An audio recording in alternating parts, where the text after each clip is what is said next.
Hello and welcome to ILTV's Insider. I'm Aaron Porras, and our main topic tonight, the battle for the future identity of the Jewish people in Israel. The long ongoing fight undergoing a flare-up of sorts, and to make matters worse, the secular portions of society nearly all but completely left out of the conversation. Israel has been dealing with issues of religion and state for many years, all the way back to the establishment of the State of Israel, when then Prime Minister David Ben-Gurion reached an accord for army exemptions opposite local ultra-Orthodox leaders. But now it seems that things are about to change for the even more complex, and all because of a single bill. Analysts arguing that the reforms to conversion regulations, as pushed by Religious Affairs Minister Matan Kahana, is going to be the biggest referendum on the nation's future identity. And all the while, the non-Haredi public supposedly expressing indifference to the topic. So how will the battle be decided, and who will be involved? Our panelists to discuss today, including Rabbi Chaya Rואן bקר, head of the congregation Rmot ציון in the French Hill neighborhood of Jerusalem, and then founder and director of government relations for the Yad Le'olim organization, as well as former Yesh Atid party Knesset member, Rabbi Dov Lippman. Rabbis, thank you both so much for joining us. It's a pleasure to have you. Now, Rabbi Chaya, I'm going to start with you. What do you think is the problem, if there is one, with the conversion reforms?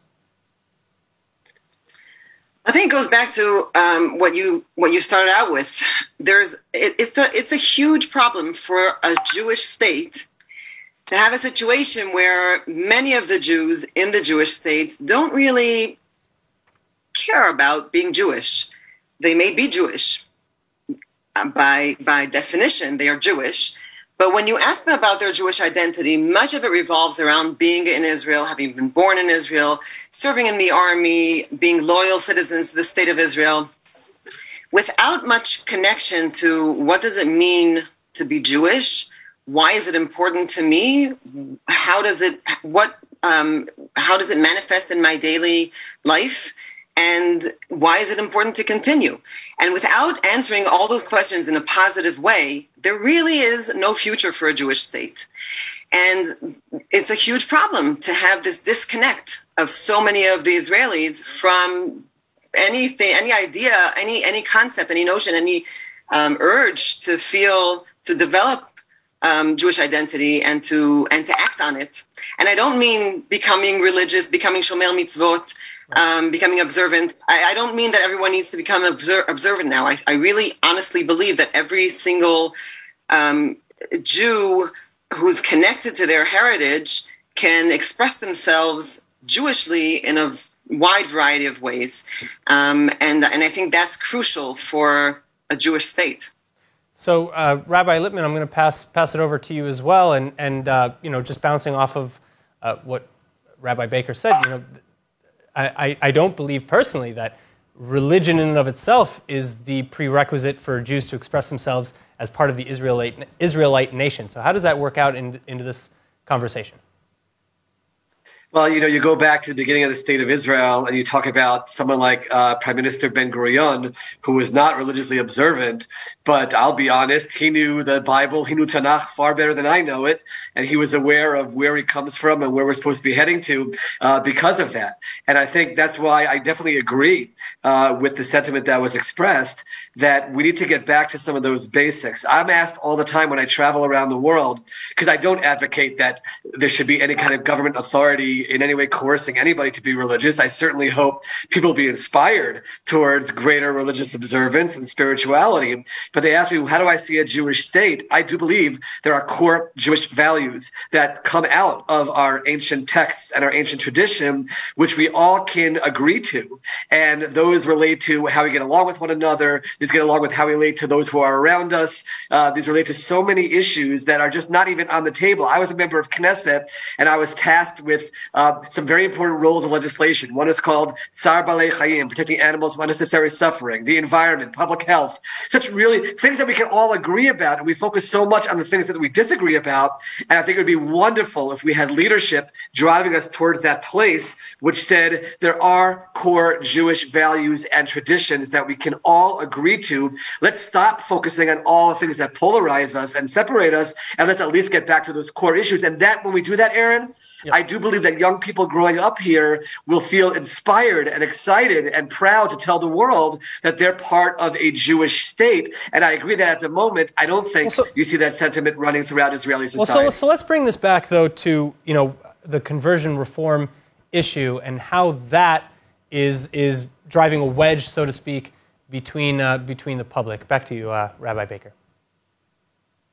So I think it's a really big. I think it's a really big problem in many areas when people. I mean, it's a natural human tendency to care very much about things that are directly affect us, and then other issues. It's natural. We don't have room on our plate for all the issues in the world, but it's a major problem that many Israelis don't realize how this affects them.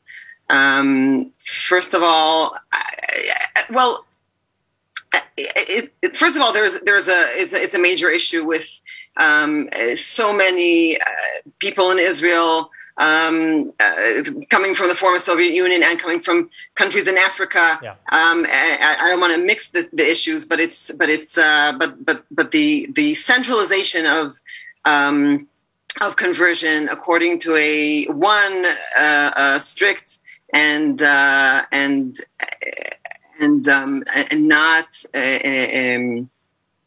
gamish, not flexible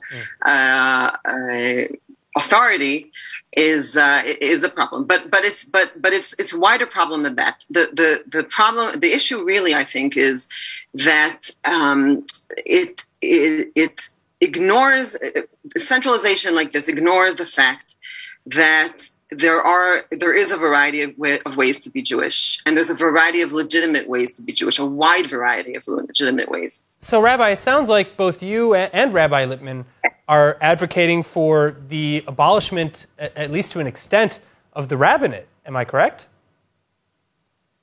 Oh, for me, absolutely. I don't know. I don't want to speak for Rabbi Lippman, but for me, I mean, what do you mean? An abolishment of the rabbinate? I don't know if we need to abolish any type of funded religious institutions in Israel. But we certainly, if the state of Israel is going to fund religious institutions, they certainly must reflect the variety in the Jewish people. They cannot be the institutions that only represent one small part of the Jewish people, one small part of orthodoxy, dare I say, right. And because if we want to be a country for the Jewish people, we need to be, our institutions must be the institutions of the Jewish people, and they must see and respect and honor Jews of all varieties. Rabbi Lippman? And if they don't do that, how can they be our institutions? Sure. Rabbi Lippman? Yeah, conversion is definitely a complicated issue because I don't think you want to have a scenario where you have many different bodies within Israel either recognizing or not recognizing people as Jews. And then again, we're further leading to that polarization. What I have an issue with, and the reason why I support changes in this area, and I'm coming from an Orthodox perspective where I do believe there are certain things that are necessary for a person to convert to Judaism. But if you look throughout our tradition, there are many lenient opinions, even within Orthodox tradition, that can be relied upon in various scenarios, which I believe we need to be exploring so that we can have a conversation to widen the tent as much as possible. The problem is we're not even having that conversation. It was mentioned about the people from the former Soviet Union. Yeah, I always say, my great-grandfather moved to the United States in the late 19th century. Had he not done so, I would have been the product of 70 years of communism and atheism, and I'd likely be in the same category as a lot of these people who are what we call Zera Yisrael. They come from the Jewish people. They were part of us, and there are many opinions that say that what's required for them to convert is far less than we might require for someone who's coming from a completely non-Jewish background. That's just one example where there's a tremendous amount of leeway within even the framework of the Orthodox traditions to be able to find a path forward. And I think that's a lot of what this legislation is about. It's about giving it over.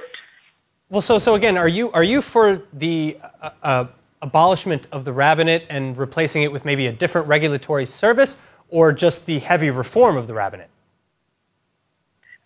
I think it's important to have an institution, but an institution that represents all the Jewish people within Israel and not, as was mentioned before, one specific group. And I believe that's possible. And part of that is giving over the rabbinic leadership to the local level, where there are communities where the rabbis on that level can understand what the needs are within their communities more than some kind of a national institution, which might have worked when Israel was a lot smaller, but certainly not where we are now and so diverse. So we have to find a way to work together. We have to find a way to be talking to one another. And I think that the beginning of that process is saying, let's explore conversion, let's explore kashrut, and see what can we possibly do. And again, I am not saying, and let's ignore halacha and what's been part of our tradition for thousands of years. But again, that tradition is packed with so many opinions from very legitimate authorities, even from the Orthodox perspective. Let's explore all of that.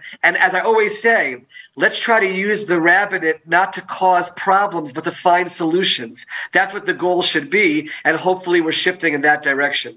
So, yeah, I'll just add. Yeah, please. Sorry, I'll just pipe in and add that if you're mentioning halakha,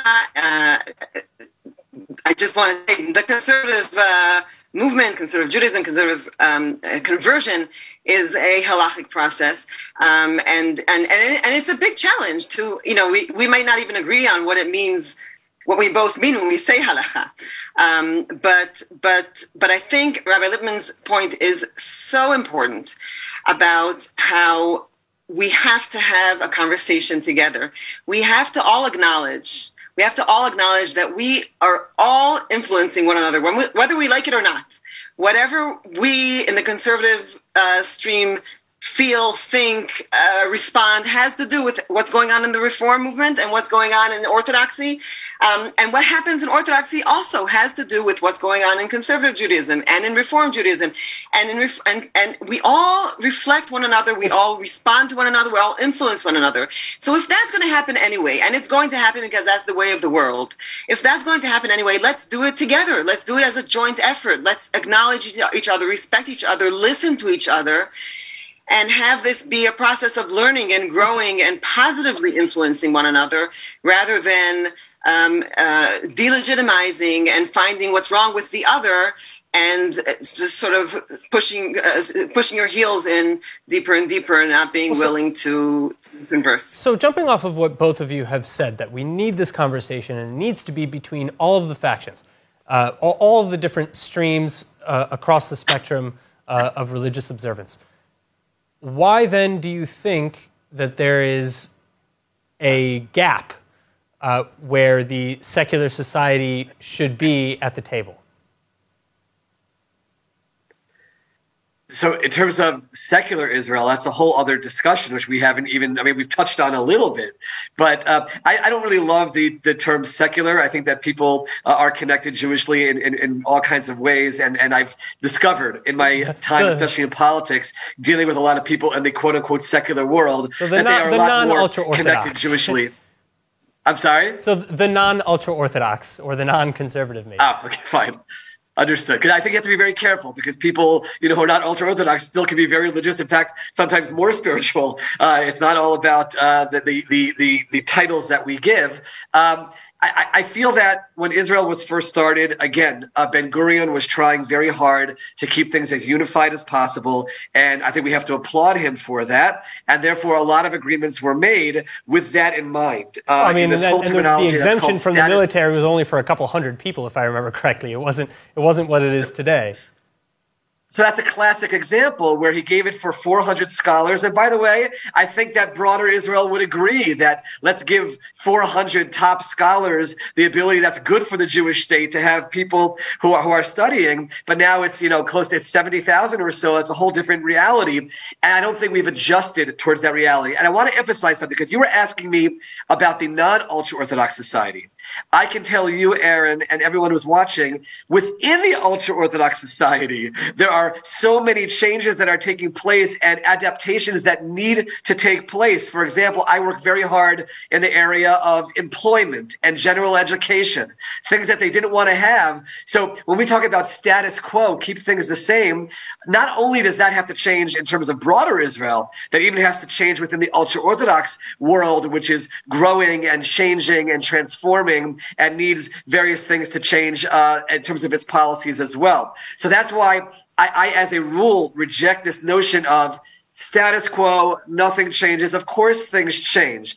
From my perspective, I want to change things while adhering to my understanding of halakha. Other people might have other understandings, and that's where the conversation has to take place. But the notion that we don't have to change things, that we don't have to lead people towards that conversation where there are going to be positive steps that are taken to address problems in all the various societies, that's something which I outright reject. And that's why I applaud any of our leaders who are willing to stand up and take a lot of heat, and it's not easy, I will tell you, especially for those in the Orthodox community. When you stand up and you talk about these issues, the criticism is very strong. It does not make life easy for your family, for your spouse, but it takes that bravery at times to be able to plow forward and make the changes to strengthen, ultimately, the Jewish state. So that actually really brings me to my next question, and Rabbi Baker, I'll bring this over to you. You know, who are the negotiators? Who's involved in this conversation to begin with, and how representative of the populations of the various demographics in Israel, you know, how well represented are they by the people at the table who are having this conversation?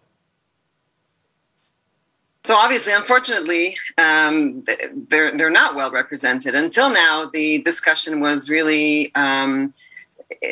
internal. I'm sorry. I'll start again. The representatives of Judaism until now, at least in our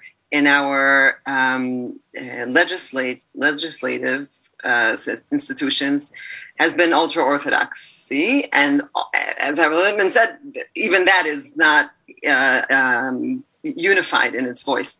But certainly the liberal streams of Judaism are not at the table. The conservative movement, the reform movement, secular Jews, however we want to, however we understand that, that's not. They're at the table. They're in the government, but the voice of secular Jewish renewal is not at the table. It's not being considered, and it's not, and it has no pull. What? And you're giving me a really an interesting idea. Not that this is in any way practical for me to promote, but Rabbi Lippman, maybe your friends can promote this.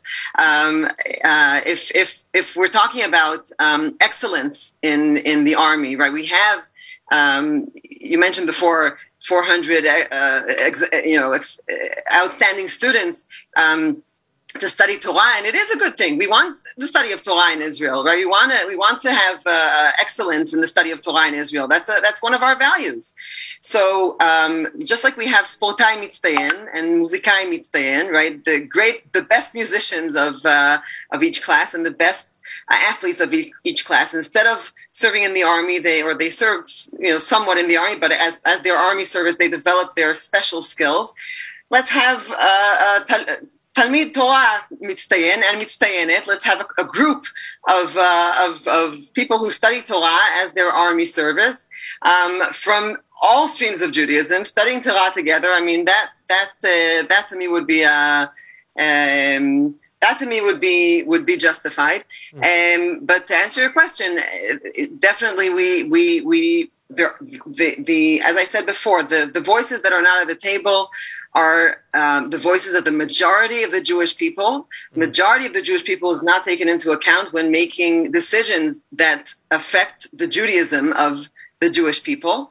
And that's definitely something that will have to change if we want to be able to have a good future for the Jewish people and for the Jewish state. All right, Rabbi Lippman, back to you. How do we get everyone involved? A grassroots movement, perhaps. How do we get everyone who needs to be part of this conversation, who is most relevant to this conversation, involved? And how do we make this issue relevant to the quote-unquote apathetic portions of the population that maybe just stopped caring so much about being involved because the rabbinate's decisions, they're ignoring the rabbinate's decisions anyway. Something like 40% of the Israeli Jewish population goes around the rabbinate for every life event as it is.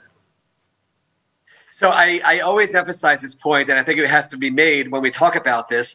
Israel is a democracy, and there is a tenth of the population that identifies themselves as ultra-Orthodox. They're not all voting for the ultra-Orthodox parties, but they are going into the parliament with this issue about religion and state as their issue. All the exit polls show, when we do the polling after elections, that the number one issue for Israelis is security. Number two is economy, and a far third is religion and state. So on the one hand, I definitely identify with the feeling that it's unfair that there's such a strong lobby within the Knesset for the ultra-Orthodox side. We have to remember that they are exercising their democratic right, and they're voting for those who they want to go into office, and they're making this their priority issue.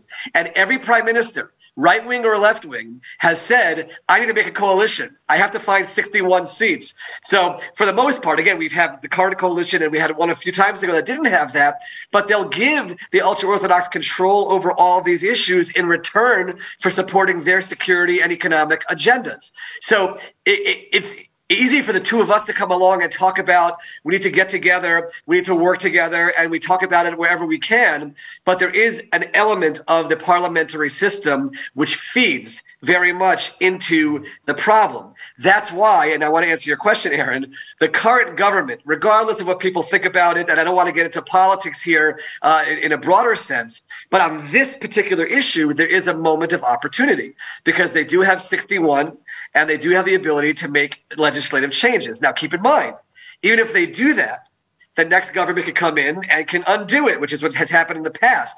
So what I'd like to see, though, is leaders on a government level reaching to the society and not just passing laws, which can be undone, but trying to get to the root cause, which relates to education, which relates to social initiatives, things that can address it on a societal level so that even when this government is not here any longer, and perhaps another government comes in with a similar makeup as the past ones, but maybe on a grassroots street level, we're on a different path, trying to move forward with greater unity and trying to strengthen Jewish identity instead of pulling ourselves apart over religion and state issues. All right. Well, I hope that everybody can gather at least around the idea that we need to have this conversation. Otherwise, we're certainly not going to make any headway in any direction. Rabbi Lippman and Rabbi Rowan Baker, thank you so much for joining us and for your insights. This was an excellent conversation. And for everybody at home, thank you as well for watching. Please tune in next time on Insider for more on everything Israel. If there's a topic that you'd like us to cover next, let us know about it in the comment sections online. And then for more of the latest updates from Israel, make sure to subscribe to our newsletter at ILTV.tv and to sign up for our streaming platform, ILTV+. I'm Aaron Porras, and until next time, be well.